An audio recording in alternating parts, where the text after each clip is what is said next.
Bonjour Yves. Bonjour Nico. Donc voilà, je voulais savoir aujourd'hui qu'est-ce qui t'avait motivé à guider une personne, à guider et courir avec une personne malvoyante. Ce qui m'a intéressé là-dedans, j'adore courir, premièrement. Et donc courir avec d'autres personnes, c'est toujours plus agréable. Et le fait que si ça peut aider quelqu'un dans la pratique de son sport, bah voilà, c'est ça qui m'a motivé. Donc je voulais savoir Yves, comment tu imaginais le fait de guider quelqu'un et quelles étaient peut-être tes appréhensions éventuellement. La difficulté pour moi, à mon avis, c'est de savoir qu'est-ce que la personne voit, qu'est-ce qu'elle ne voit pas. Et D'accord. donc, du coup, voilà, à quels obstacles est-ce que je dois être plus attentif? Quels sont les obstacles que je dois éviter, que je dois annoncer, etc. C'est comme ça. Alors la première partie sera consacrée au matériel, très important évidemment. Je vous propose quand vous courez avec une personne déficiente visuelle de vous identifier et donc de par exemple mettre quelque chose de fluo, donc par exemple une veste ou vous pouvez faire imprimer très facilement un t-shirt, donc par exemple comme ceci. Donc je conseille aussi évidemment de mentionner le fait que vous êtes avec une personne déficiente visuelle, parce que si vous êtes juste en fluo, les gens ne vont pas nécessairement comprendre, mais donc ça permettra aux personnes qui viennent de l'arrière de comprendre en fait pourquoi par exemple vous êtes attaché. Alors maintenant, comment s'attacher avec une personne malvoyante ou non-voyante. Donc ça c'est évidemment, il faut bien sûr demander à la personne le matériel avec lequel elle est le plus à l'aise, mais ici je vais vous donner quelques idées. Donc généralement la personne aime avoir un contact physique avec son guide. Donc certains vont juste courir avec la voix, ça il faut évidemment décider avec la personne. Mais si vous décidez d'être lié d'une façon ou d'une autre, voici donc quelques idées.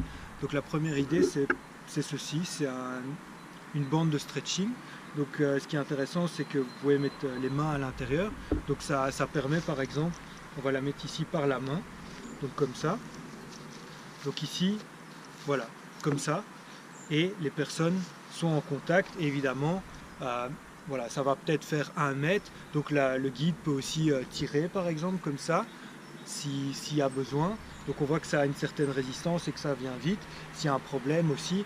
Et quelque part ça empêche aussi de nouveau, si vous avez des personnes qui viennent de l'arrière, de passer entre la personne malvoyante et le guide. Alors maintenant, si la personne est plus à l'aise ou qu'il y a déjà une certaine expérience entre les deux guides, vous pouvez toujours utiliser la bande de stretching, mais cette fois-ci vous pouvez la mettre à la hanche, simplement avec une ceinture de sard et une petite boucle pour valise, voilà, comme ça, et les deux personnes vont s'attacher, simplement, et donc ça sera le même principe. Et alors la troisième solution, là c'est plutôt pour une personne pour débuter, ou alors pour une personne vraiment qui n'aura aucune vision, pour avoir un maximum en fait de contact physique entre les deux, c'est simplement un bandeau, et ici on va le mettre à la main, donc comme ça, et donc ici on aura vraiment un contact toujours entre la main, mais aussi entre le poignet et le bras. Donc la difficulté c'est qu'il faut se coordonner. Contrairement à la bande élastique où là il y a une liberté de mouvement, chacun court à son rythme. Ici il faut pouvoir se coordonner, mais ça apporte quelque part plus de sécurité. Ce à quoi vous pouvez penser, c'est évidemment pour les courses beaucoup plus longues, les semi-marathons, les marathons, c'est bien penser à avoir des petits accessoires pour pouvoir bien guider l'athlète, mais surtout pour continuer à le guider en toute sécurité, avoir ce genre d'accessoires, par exemple pour la nutrition. Alors maintenant, la partie la plus importante, c'est la stratégie de communication préalable à la course. Donc c'est très important de savoir comment vous allez communiquer, quels sont les codes, les termes que vous allez utiliser. Et donc je vais expliquer un peu maintenant ce qui est très important de dire quand on court avec une personne aveugle ou malvoyante.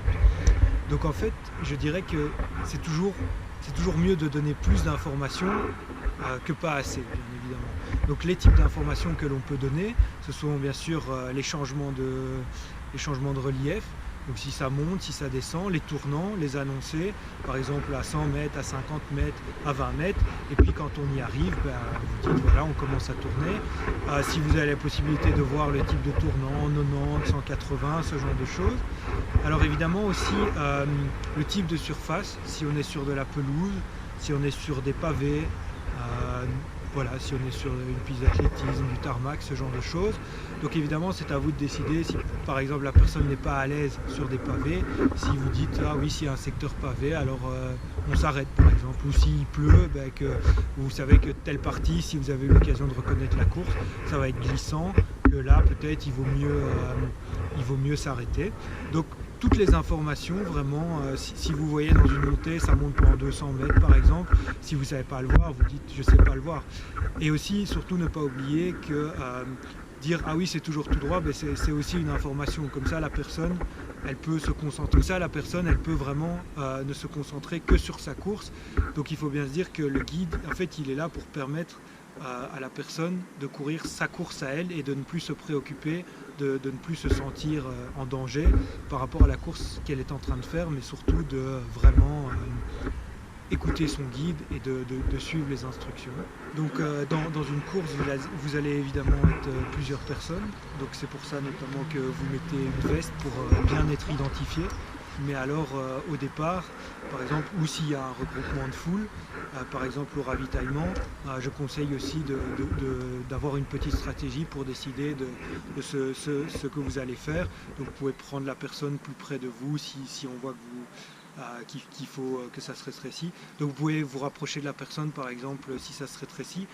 Alors maintenant pour tout ce qui est par exemple virage, ravitaillement ou secteur dangereux, donc là je conseillerais de par exemple prendre le bras de la personne ou que la personne vous prenne le bras. Donc si c'est juste un petit virage ou que la personne dévie un peu, vous pouvez juste faire par exemple comme ça nécessite pas grand chose.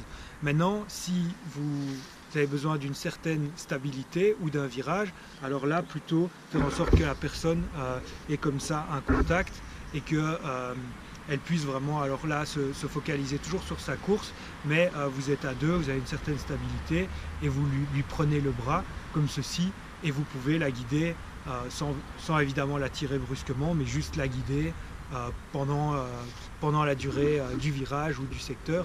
Mais ça de nouveau vous décidez avant finalement de guider. Donc et aux stations de ravitaillement, même chose, vous pouvez vous arrêter ou lui prendre la main pour lui donner la bouteille d'eau ou le gobelet. Vous pouvez lui donner la main pour la guider vers les boissons ou alors lui donner directement la bouteille d'eau ou le gobelet selon ce qu'elle préfère. Donc ici, surface en terre, ça descend légèrement. Et c'est toujours tout droit. Pendant combien de temps?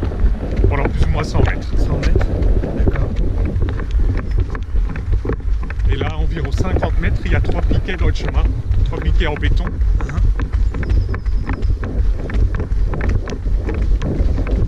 On va tourner, après les piquets, on tourne à gauche. Là, 20 mètres jusqu'au piquet. Là, par exemple, toi, tu peux me prendre le bras. Ouais. Et donc là, on passe entre les piquets, il y a un piquet de chaque côté de nous, voilà, on est passé. Et on tourne à gauche. Et là, c'est tout droit, surface dure. Et on va arriver à la route.